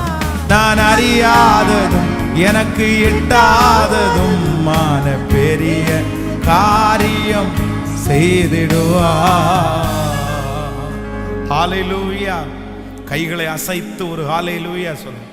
நம்பர் 1, முதலாவதாக மனுஷங்க நம்மளை மட்டம் தட்டும் போது நம்ம எப்படி கவனமா இருக்கணும்னா, நீங்க மட்டம் தட்டும் போது நேரம் எங்க ஓடணும்னா கர்த்தர் சமூகத்தில். ஏன்னா அவர் உங்களை உருவாக்குறவர், அவர் உங்களை பயன்படுத்துகிறவர், அவர் எந்த மனுஷனையும் பிரகாசிப்பிக்கிற மெய்யான ஒளி. பூமியிலே வந்து எந்த மனுஷனையும் பிரகாசிப்பிக்கிற மெய்யான ஒளி. ஹல்லேலூயா. நானும் பார்த்துருக்கிறேன் ஆண்டவருடைய பிள்ளைகளே, இந்த கீபோர்டு இன்ஸ்ட்ருமெண்ட் வாசிக்கிறாங்க பாருங்களேன், யாரு ரொம்ப நல்லா வாசிக்கிறாங்களோ இவங்க எல்லாம் வந்து படிச்சவங்க இல்லை, படிச்சவங்க கிடையாது. அந்த படிச்சு நோட்டா படிச்சு அவங்க கிடையாது. யாரு ஒருத்தர் தன்னுடைய கீபோர்டை கொண்டு போய் வச்சு ஆண்டவரோட சேர்ந்து ரொம்ப நேரம் ஸ்பெண்ட் பண்றாங்களோ அவங்க தாங்க பர்ஃபெக்டா வாசிக்கிறாங்க. பல மணி நேரம் நம்ம திருச்சபையில் ஆண்டவர் நல்ல பிள்ளைகளை கத்த தந்திருக்கிறாரு. இவங்க பின்னணியை பார்த்தீங்கன்னா இவங்க யார்கிட்டையுமே கற்றுக்க மாட்டாங்க. அவங்களுக்கெல்லாம் சர்டிஃபிகேட் எல்லாம் கிடையாது. கீபோர்டு வாசிச்சு எக்ஸாம் எழுதின சர்டிஃபிகேட்லாம் வச்சிருக்க மாட்டாங்க. அவங்களுக்கு ஒரே ஒரு சர்டிஃபிகேட் என்ன தெரியுமா? மணிக்கணக்காக ஹெட்ஃபோனை மாட்டிட்டு ஒரு ரூமில் உட்காந்து அந்த கீபோர்டோட சேர்ந்து ஆராதிச்சு அந்த அபிஷேகம் அவங்களுக்கு வந்துருங்க. ஆமென். நான் சொல்றேன், உங்களுக்கு எந்த கிருபை வேணுமோ எங்க ஓடுங்க சொல்லுங்க. மனுஷன்ட்ட தெரிஞ்சுக்கிறதுக்காக ஓடாதீங்க. சிலர் அப்படிதான், ஏதாவது ஒன்று தெரியலையா உடனே யாராவது ஒருத்தர் கற்றுக் கொடுப்பாங்க. அவங்களுக்கு அதில் அனுபவம் ஜாஸ்தி, அவங்க அதில் பயங்கரமான எக்ஸ்பர்ட். நான் சொல்கிறேன், யார்கிட்டையுமே போக வேண்டாம். சிலர் வந்து சொல்லி கொடுக்கறது உங்களுக்கு செட்டே ஆகாது, உங்களுக்கு செட் ஆகாது. சிலர் அதான் சவுலுடைய ட்ரெஸ் தாவீதுக்கு கண்டிப்பாக என்ன ஆகாது, செட் ஆகாது. நீங்க வந்து இன்னொருத்தர் கத்து கொடுக்கறது மாதிரி நீங்க செய்யாதீங்க. நீங்க போய் கர்த்தர் சமூகத்துல உட்காருங்க. உங்களை எப்படி நடத்தணும்னு கர்த்தர் தெரியும். 5 விரல் இருக்குன்னா 5 வித்தியாசமா இருக்குது. ஆண்டவர் வந்து உங்களை ஒரு மாதிரி நடத்துவாரு, என்ன ஒரு மாதிரி நடத்துவாரு. ஒரே ராஜ்யத்தினுடைய பணிதான், ஆனா 5 பேர் இருக்காங்கன்னா 5 பேரையும் வித்தியாசமா நடத்துவார் என் கர்த்தர். அதனால மனுஷன் உங்களுக்கு கற்றுக் கொடுக்காததை குறித்து நீங்க பயப்படாதீங்க. அவன் எனக்கு சொல்லி தரலையேன்னு நீங்க கலங்காதீங்க. அவங்க ஏங்க சொல்லி தரணும் உங்களுக்கு? அவங்க சொல்லி தர வேண்டாம். நான் சொல்றேன், கர்த்தர் உங்களுக்கு சொல்லி தருவார். அவரை குறித்து வேதம் சொல்லுகிறது, நமக்கு கற்றுக் கொடுக்கிற ஆவியானவர், வழி இதுவே என்று நம்மை நடத்துகிற ஆவியானவர் அவர். உங்களில் ஒருவன் ஞானத்தில் குறைவுள்ளவனாய் இருந்தால் யாவருக்கும் சம்பூரணமாய் கொடுக்கிறவரும் ஒருவரும் கடிந்து கொள்ளாதவருமாய் இருக்கிற அவரிடத்தில் கேட்க கடவன், அப்பொழுது அவர் அவனுக்கு தந்தருளுவார். அப்போ நம்பர் 1, முதலாவதாக உங்களை கொட்டி உங்களை மட்டம் தட்டி உட்காரும் போது நீங்க கர்த்தர் சமூகத்தில் ஓடுனா நீங்க தேர்னவர்கள் ஆவீங்க. நம்பர் 2, ரெண்டாவது உங்களை மட்டம் தட்டி நீங்க உட்கார வைக்கும் போது நீங்க உங்களை நினைச்சு நீங்க நெகட்டிவா ஃபீல் பண்ணக்கூடாது. நான் குறைஞ்சவன் தான், நான் படிக்காதவன் தான், ஆனா எனக்குள்ளே இருக்கிற இயேசு பெரியவர், இயேசு பெரியவர், இயேசு பெரியவர். ஆமேன்னு சொல்லுவோம். நான் அவங்களுக்கு முன்னாடி தாழ்வா என்ன பண்ண மாட்டேன்னா ஒரு நாளும் நினைக்க மாட்டேன். ஆமோதிக்கிறீங்களா? நம்பர் 3, மூன்றாவதாக ஒரு காரியத்தை சொல்லி வேகமாய் சொல்லி நான் முடிக்கிறேன். ஆதியாகமம் 37ஆம் அதிகாரத்தை எடுத்துக்கொள்ளுங்கள். ஆதியாகமம் 37ஆம் அதிகாரம் 5வது வசனத்தை வாசிக்கலாமா? ஆதியாகமம் 37ஆம் அதிகாரத்தில் 37ஆம் அதிகாரம் 5வது வசனத்தை வாசிக்கலாம். 37ஆம் அதிகாரம் 5வது வசனத்தை, யோசேப்பு ஒரு சொப்பனம் கண்டு அதை தன் சகோதரருக்கு அறிவித்தான். அதன் நிமித்தம் அவனை இன்னும் அதிகமாய் பகைத்தார்கள். அவன் அவர்களை நோக்கி, நான் கண்ட சொப்பனத்தை கேளுங்கள். நாம் வயலில் அறுத்த அரிக்கட்டுகளை கட்டி கொண்டிருந்தோம். அப்பொழுது என்னுடைய அரிக்கட்டு நிமிர்ந்தது, உங்களுடைய அரிக்கட்டுகள் என் அரிக்கட்டை சுற்றி வணங்கி நின்றது என்றார். நீங்கள் 19வது வசனத்தை வாசிக்கலாம். ஒருவரை ஒருவர் நோக்கி, இதோ சொப்பனக்காரன் வருகிறான், நாம் அவனை கொன்று இந்த குழிகளில் ஒன்றிலே அவனை போட்டு ஒரு துஷ்ட மிருகம் அவனை பட்சித்தது என்று சொல்லுவோம், வாருங்கள், அவனுடைய சொப்பனம் எப்படி முடியும் பார்ப்போம் என்றார்கள். கவனிங்க ஆண்டவருடைய பிள்ளைகளே, நீங்க வந்து இந்த வசனத்தில் வாசிக்கும் போது யோசேப்பை குறித்து சொல்லு. நீங்க 39ஆம் அதிகாரம் ஒரு வசனத்தை கூட வாசிங்க. 39ஆம் அதிகாரம் 2வது வசனத்தை வாசிக்கலாம். கர்த்தர் யோசேப்போடே இருந்தார், அவன் காரிய சித்தி உள்ளவன் ஆனான், அவன் எகிப்தியனாகிய தன் எஜமானுடைய வீட்டிலே இருந்தான். கர்த்தர் அவனோடே இருக்கிறார் என்றும் அவன் செய்கிற யாவையும் கர்த்தர் வாய்க்க பண்ணுகிறார் என்றும் அவன் எஜமானன் கண்டு. ஹலோ, நன்றாய் கவனிங்க. இங்க யோசேப்பை குறித்து வேதம் சொல்லுகிறது. இந்த யோசேப்பை அவங்க கூட பிறந்த அண்ணன் தம்பிங்க ரொம்ப மட்டமா பேசிடுறாங்க. அவன் ஒரு சொப்பனத்தை காண்பிக்க பார்த்தான். அந்த சொப்பனத்தினுடைய விளக்கத்தை அவனுக்கு சொல்லும் போது அவங்க எல்லாம் ஒன்று சேர்ந்து கூடி சொல்லிட்டாங்க, என்ன அப்ப நாங்க எல்லாம் உன்னை வணங்குவோமா? உன் அரிக்கட்டு நிமிர்ந்து இருக்குமா? நீ பார்த்த சொப்பனம் பெரிய சொப்பனமா இருக்குது. அடுத்து ஒரு கரெக்டான ஒரு வாய்ப்பு அவங்களுக்கு கிடைக்கும் போது அவங்க என்ன சொல்றாங்கன்னா, வா பார்க்கலாம், நாங்க இன்னைக்கு உன்னை கொன்னு இந்த குழியில போட போறோம், உன் சொப்பனம் எப்படி நிறைவேறுதுன்னு நாங்க பார்க்கத்தான் போறோம் அப்படின்னு அவன் சொப்பனத்தின் நிமித்தம் பகைத்து அவனை குறைவாய் பேசுறாங்க. ஆனா வேதம் சொல்லுது, யோசேப்பை குறைவாய் அவங்க பேசினாங்க, ஆனா எந்தெந்த இடத்துலெல்லாம் யோசேப்பு போனானோ அங்கெல்லாம் அவன் கையில கொடுத்திருக்கிற பொறுப்பை பர்ஃபெக்டா செய்யணும்னு அவன் நினைச்சாங்க. ஆமென். இன்றைக்கு இந்த உலகத்துல ஒரு கூட்டத்திற்கு ரொம்ப மதிப்பு இருக்குது. யாருக்கு தெரியுமா? நீங்க செய்கிற எல்லா காரியத்தையும் நேர்த்தியா செஞ்சிட்டீங்கன்னா உங்க மேல தலைவர்களுடைய கண்கள் வித்தியாசமா தாங்க இருக்கும். ஆமென். இந்த அபிஷேகத்தான் ஆண்டவருடைய பிள்ளைங்க கண்டிப்பா வேணும். கரா முரான்னு செய்யக்கூடாது, கடமைக்காக செய்யக்கூடாது, ஏனோ தானோன்னு செய்யக்கூடாது. இன்னைக்கு நிறைய பேர் என்னத்தான் தெரியுமா? தங்கள் கையில கொடுத்திருக்கிற வேலையை ஏனோ தானோன்னு தான் செய்யறாங்க. முடிச்சா போதும், செஞ்சா போதும், அவ்வளவுதான், முடிச்சுட்டு ஓடுனா போதும். இல்லை இல்லை இல்லை இல்லை, ரொம்ப ஜாக்கிரதையா இருங்க. உங்களை நான் சொல்றேன், நீங்க அவங்கள்ட்ட பணம் வாங்குறது உங்க திறமையை பொறுத்து, அவங்கள சொல்லி புரிய வைக்க வேண்டியது உங்களுடைய திறமையை பொறுத்து. ஆனா உங்க கையில என்ன வேலையை கொடுத்தாலும் நீங்க உங்களால தி பெஸ்ட், உங்களால எவ்வளவு நல்லா பண்ணி கொடுக்க முடியுமோ அப்படி பண்ணணுன்ற மனப்பக்குவம் உங்களுக்கு இருந்துச்சுன்னா நான் சொல்றேன், எங்க போனாலும் நீங்க வளருவீங்க, எங்க போனாலும் வளருவீங்க.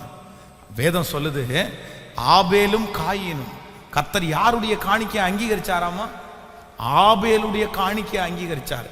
ஏன் ஆபேலுடைய காணிக்கையை ஆண்டவர் அங்கீகரிச்சார்னா, அவன் மனசுல இருந்துச்சு, நான் ஆண்டவருக்கு கொடுக்கணும்னா எப்படி கொடுப்பேன்? The best, the best.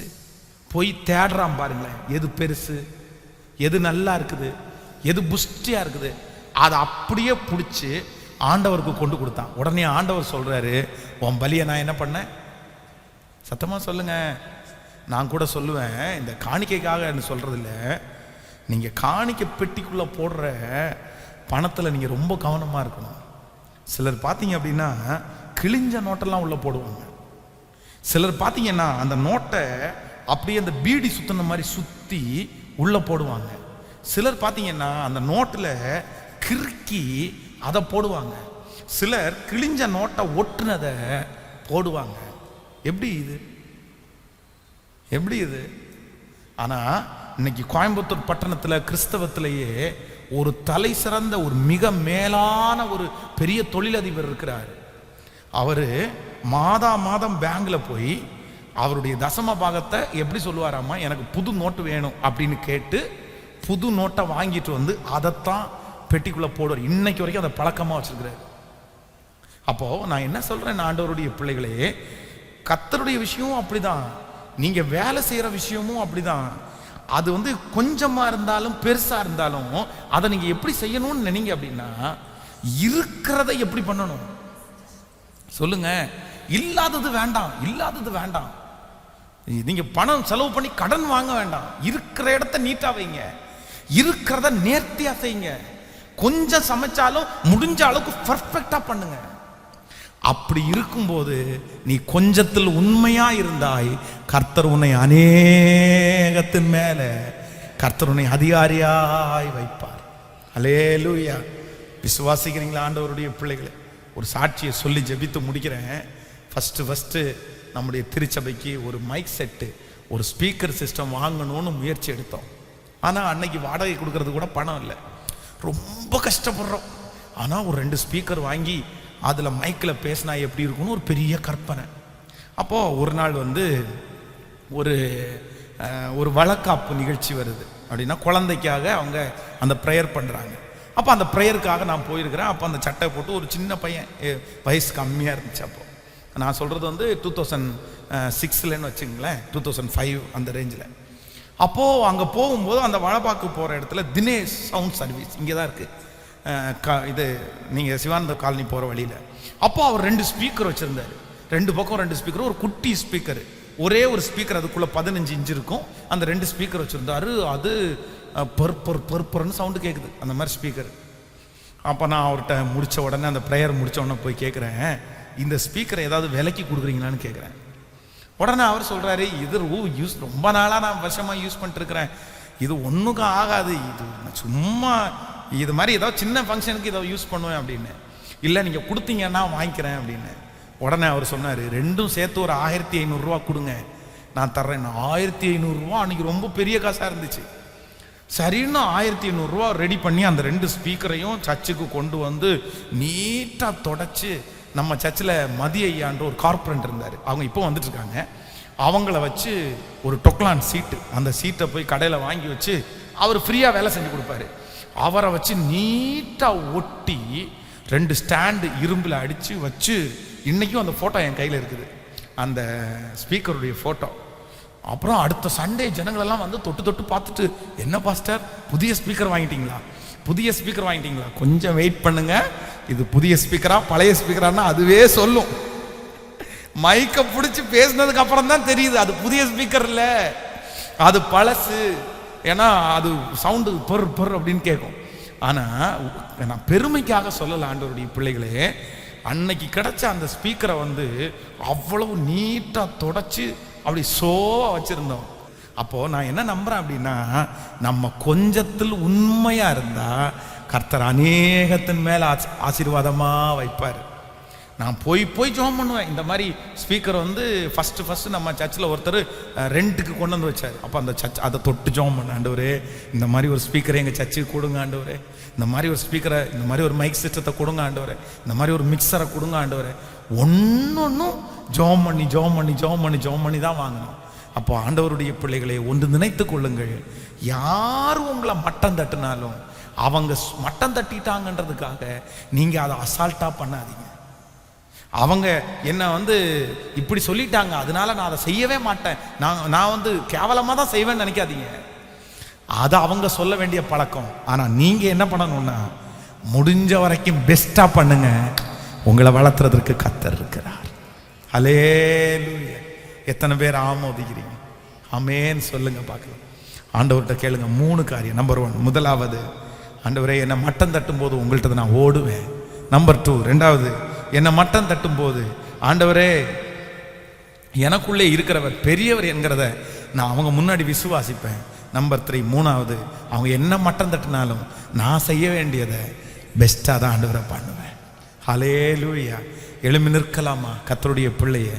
ஆண்டவர் அவர்கள் கண்களுக்கு முன்பாகவே உன் தலையை உயர்த்துவார். யார் குறைவாய் பேசினார்களோ அவர்களே ஒரு நாள் நம்மை பெருமையாய் பேசுகிற நாள் வரும். யார் உங்களை இந்த மனுஷன் நல்லா இல்லை, இவன் போனா பரவாயில்ல, இவனை எடுத்து போட்டா பரவாயில்லன்னு சொன்னாங்களோ, நான் நம்புறேன் அந்த அந்த அந்த மாதிரி சொன்ன மனிதன் உங்களை தேடுகிற ஒரு நாள் வரும். உங்களை தேடுகிற ஒரு நாள் வரும். அவங்க வாழ்க்கையில் உங்களை ரொம்ப மிஸ் பண்ற ஒரு நாள் வரும். சத்தமா ஹல்லேலூயா கரங்களை உயர்த்தி சொல்லுங்க, இந்த வார்த்தை என் வாழ்க்கையில நடக்கணும்னு நான் நம்புறேன் ஆண்டவரே. முழு பலத்தோட சொல்லுங்க, ஏசப்பா இந்த சத்தத்தை யார் கேட்டுக்கொண்டிருந்தாலும் எந்த இடத்துல கேட்டுக்கொண்டிருந்தாலும் கைகளை உயர்த்தி சொல்லுவோம், ராஜாவே இன்றைக்கு ஊழியக்காரர் பேசினது எனக்காகத்தான். என் பிள்ளைய ரொம்ப மட்டம் தட்டுறாங்கப்பா, என் பொண்ணை ரொம்ப மட்டம் தட்டுறாங்கப்பா, வேலை ஸ்தலத்துல ரொம்ப குறைவா பேசுறாங்க, சொந்தங்களுக்கு முன்னாடி நான் ரொம்ப அவமானப்படுத்தப்படுறேன், அழகில்லைன்னு ஒருத்தங்க சொல்றாங்க, என்ன இன்னும் அப்படின்னு சொல்றாங்க, என்ன எவ்வளவு குறைவா பேசுறாங்கப்பா, என்னை எவ்வளவு மட்டமா பேச முடியுமோ அவ்வளவு மட்டமா பேசுறாங்க. இல்ல, உன் சத்துருக்களுக்கு முன்பாக நான் உனக்கு ஒரு பந்தியை ஆயத்தப்படுத்தி உன் தலையை எண்ணெயினால் அபிஷேகம் பண்ணுவேன் என்று வாக்கு கொடுத்த எங்கள் தேவனாகிய கர்த்தாவே, இன்றைக்கு அந்த மனிதர்களுக்கு எங்களை காப்பாற்றும் என்று சத்தமாய் ஸ்தோத்திரம் ஸ்தோத்திரம் ஸ்தோத்திரம். கர்த்தர் அதை செய்வார். கர்த்தர் உங்களுக்காகவே அதை செய்வார். கர்த்தருடைய வல்லமை குறைந்து போகவில்லை, அவருடைய வல்லமை குறைந்து போகவில்லை. சொல்லுங்க, அப்பா ஸ்தோத்திரம் ஸ்தோத்திரம் ஸ்தோத்திரம் ஸ்தோத்திரம் ஸ்தோத்திரம். ஜெபத்தோட நன்றி ஆண்டவரே, எங்களை நீதிமான் ஆக்கிறவர் நீர்தானே ஆண்டவரே, எங்களுக்கு கற்றுக் கொடுக்கிறவர் நீர்தானே ஆண்டவரே. நன்றி ஆண்டவரே, ஸ்தோத்திரம் ஸ்தோத்திரம் ஸ்தோத்திரம். எங்கள் தலையை நிமிர பண்ணுகிறவர், எங்கள் தலையை நிமிர பண்ணுகிறவர், எங்கள் தலையை நிமிர பண்ணுகிறவர். 100க்கு 100 நான் உங்களை தான் நம்புவேன் ஆண்டவரே, 100% நான் உங்களை நம்புவேன் ஆண்டவரே. எவரையும் மேன்மைப்படுத்தவும் பலப்படுத்தவும் கர்த்தருடைய கரத்தினாலே ஆகும். சத்தமாய் சொல்லுங்கள், உம்முடைய கரத்தினாலே ஆகும். என்னை மேன்மைப்படுத்த உம்முடைய கரத்தினாலே ஆகும். என் பிள்ளையை மேன்மைப்படுத்த உம்முடைய கரத்தினாலே ஆகும். ஓ ஹalleluya. 100% உம்மையே நான் நம்புவேன். அற்புதம் செய்திடுங்க, அதிசயம் நடத்திடுங்க. 100% உம்மையே நான் நம்புவேன். அற்புதம் செய்திடுங்க, அதிசயம் நடத்திடுங்க. மனிதர்கள் முன்பாக தலைகுனிந்து போகாமல் உதவி செஞ்சிடுங்க, உயர்த்தி வச்சிடுங்க. மனிதர்கள் முன்பாக தலைகுனிந்து போகாமல் உதவி செஞ்சிடுங்க, உயர்த்தி வச்சிடுங்க. உம்மைத்தான் நான் நம்பி இருக்கேன். அற்புதங்கள் எனக்கு செய்யுங்க. கரங்களை தட்டி பாடி உம்மைத்தான் நான் நம்பி இருக்கேன். அற்புதங்கள் எனக்கு செய்யுங்கப்பா. என் நம்பிக்கையே உமக்கு ஸ்தோத்திரம். என் புகலிடமே உமக்கு ஸ்தோத்திரம். என் நம்பிக்கையே உமக்கு ஸ்தோத்திரம். என் புகலிடமே உமக்கு உம்மை அல்லாமல் யார் என்னை உயர்த்தக்கூடும்? அற்புதம் செய்திடுங்க, அதிசயம் நடத்திடுங்க. உம்மை அல்லாமல் யார் என்னை உயர்த்தக்கூடும்? அற்புதம் செய்திடுங்க, அதிசயம் நடத்திடுங்க. ஐஸ்வர்யம் கனமுமே உம்மாலே தான் வருகிறது. ஆளுகை செய்யுங்கப்பா, மேன்மை படுத்துங்கப்பா. ஐஸ்வர்யம் கனமுமே உம்மாலே தான் வருகிறது. ஆளுகை செய்யுங்கப்பா, மேன்மை படுத்துங்கப்பா. உம்மைத்தான் நான் நம்பி இருக்கேன். அற்புதங்கள் எனக்கு செய்யுங்கப்பா.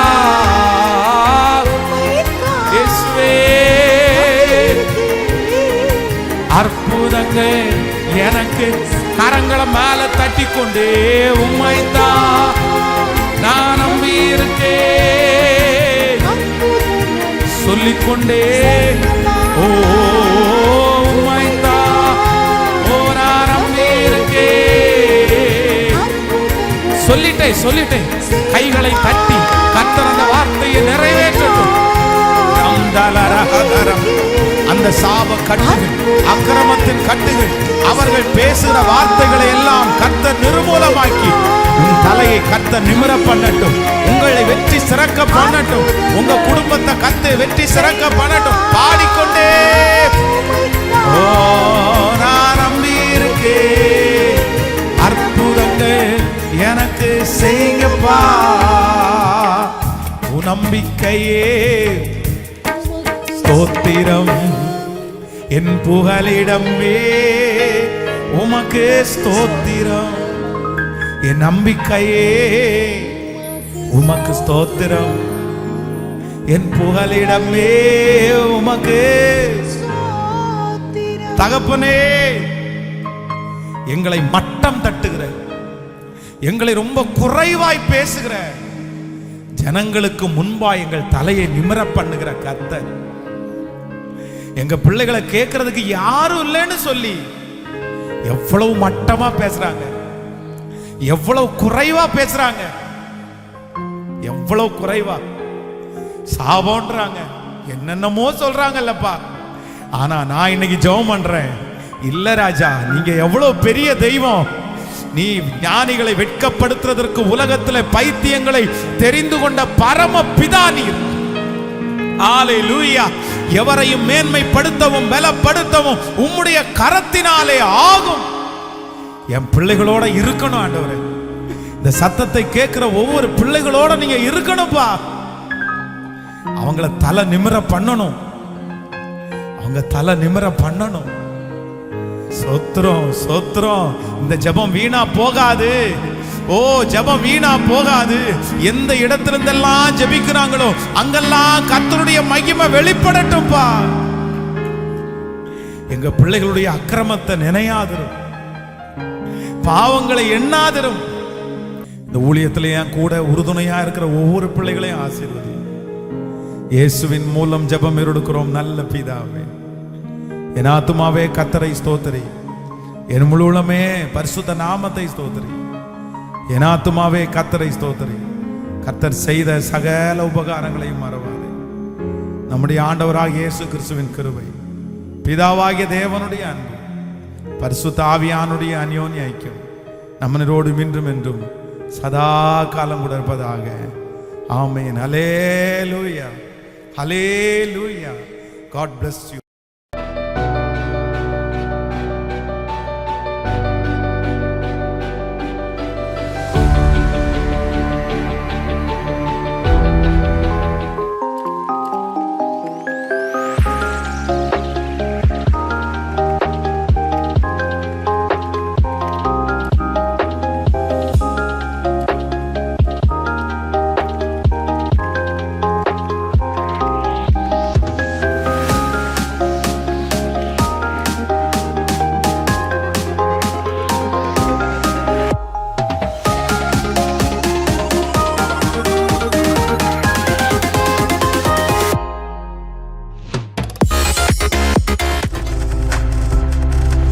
நீங்கள் பார்த்துக் கொண்டிருப்பது உங்கள் ஜாய் டிவி. உங்கள் துக்கம் சந்தோஷமாய் மாறும்.